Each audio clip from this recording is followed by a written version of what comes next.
किससे? नसीम।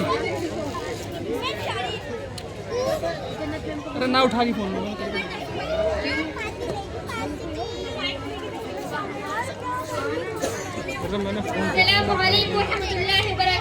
वालेकुम अस्सलाम व रहमतुल्लाहि व बरकातुहू। बहुत दिन हुआ आपसे मुलाकात नहीं हुई, बैठो बैठो। यह कौन है? मेरी मेहमान बहन है, मुंबई से आई है और दीन के बारे में बहुत अच्छी मालूमात रखती हैं। अरे बातों बातों में खेत थी, पूछना भूल गई। खैरियत से हो? कहाँ की खैरियत, जी रही हूँ जैसे तैसे वक्त को पूरा करके। दुनिया से जाना ही तो है। अरे आबाजान, अल्लाह ने आपको क्या कम दिया है? अल्लाह ने आपको आलीशान घर दिया है और बेटों को भी अच्छी नौकरी है और चांद कैसी खिदमतगुजार बनू है। चुप रहो, चुप रहो, मेरा मुंह ना खुलवाओ। कैसा बेटा कैसी बहू, इन लोगों को तो बूढ़े लोगों की जरूरत का तो एहसास ही नहीं है। क्या हाल है, कैसी तबीयत है, क्या खा रहे हैं, कुछ भी फिक्र नहीं है। बस अपने लिए बहुत समझते हैं और जैसे तैसे करके इनसे छुटकारा मिलना है। और बहू रानी का तो पूछो ही मत। शहजादी की सुबह 9 बजे होती है, न घर की सफाई, न नाश्ता, न चाय, कुछ भी नहीं। इसलिए मैं तो ये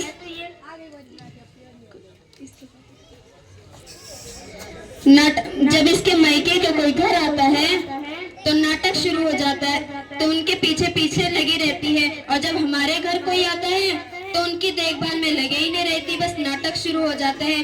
कभी सर में दर्द, कभी पेट में दर्द, कभी यहाँ दर्द तो कभी वहाँ दर्द। तबीयत ठीक ही नहीं है। और क्या बताऊं बहन, खाने का हाल तो पूछो ही मत। चाय बनाएगी ऐसी जैसी काली अंबार की रात, और दाल बनाएगी ऐसी तला हुआ गदला पानी, और चावल ऐसे जो खाए तो पेट में दर्द हो जाए। और बहन हर 2-3 दिन बाद अपना माँ का याद आ जाता है और अपनी माँ के कदमों में जाकर लिपट जाती है, फिर आने का नाम ही नहीं लेती। अरे आबाजान, आपकी बहू ना कुछ करती है, आप इसे कुछ क्यों नहीं कहती? देख बहन, मैं तो बोलते बोलते तंग आ गई हूँ। कुछ कहूँ तो शहजादी के माथे में बल पड़ने लगते हैं। इस वजह से खून की बूंद पीकर खामोश रहना पड़ता है। अरे बच्चों, मैं तो तुम्हें चाय पिलाना ही भूल गई। चलो चलो हॉल में बैठकर चाय पीते हैं।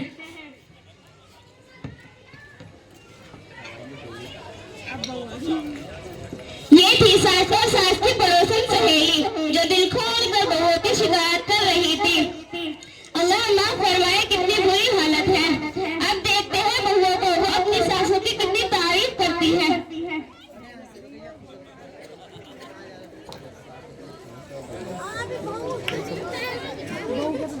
भाई नीचे के चला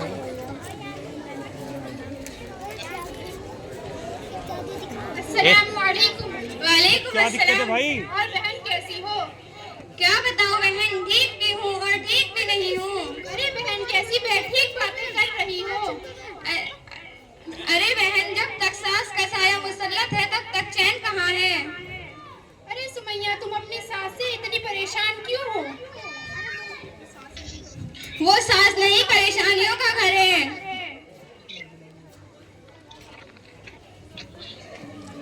जब देखो नाक चढ़ाए मुसल्लत रहती है।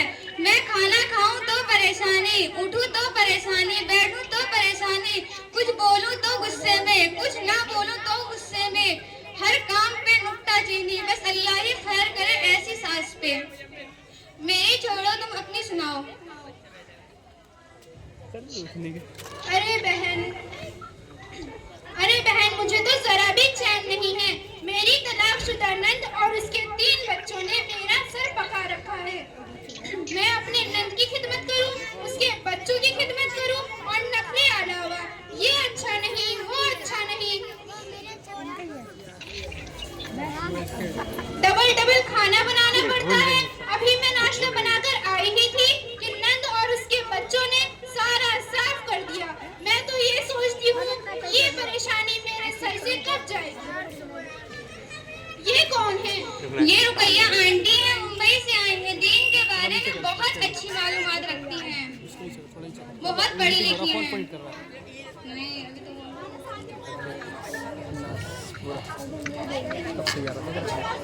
आइए सासू माँ बैठिए।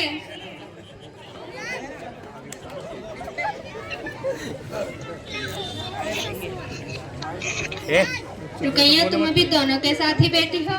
हाँ। ए भाइयों, रिकॉर्डिंग हो रही है यहाँ पे, साइड हो जा। अरे उधर होना, तू उधर बैठना। हो रहा है, ऐसा नहीं हो रहा है, बैठवाऊँ।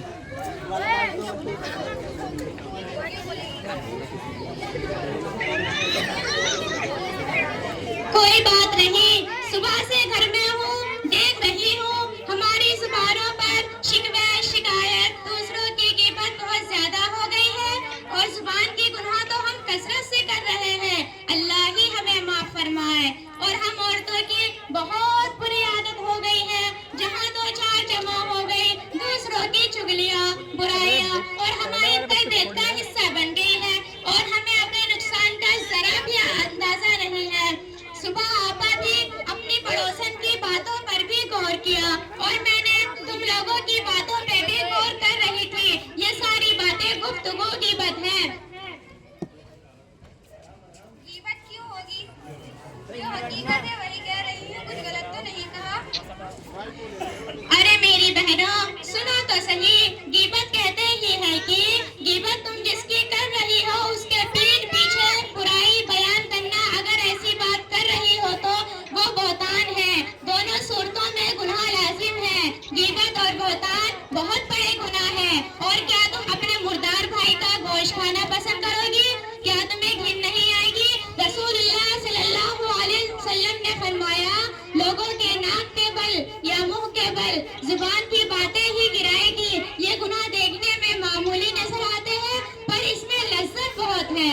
अगर किसी को इसकी लत लग गई तो आखिरत की बर्बादी है, इसमें कोई शक नहीं। हमारी आखिरत क्यों बर्बाद होगी?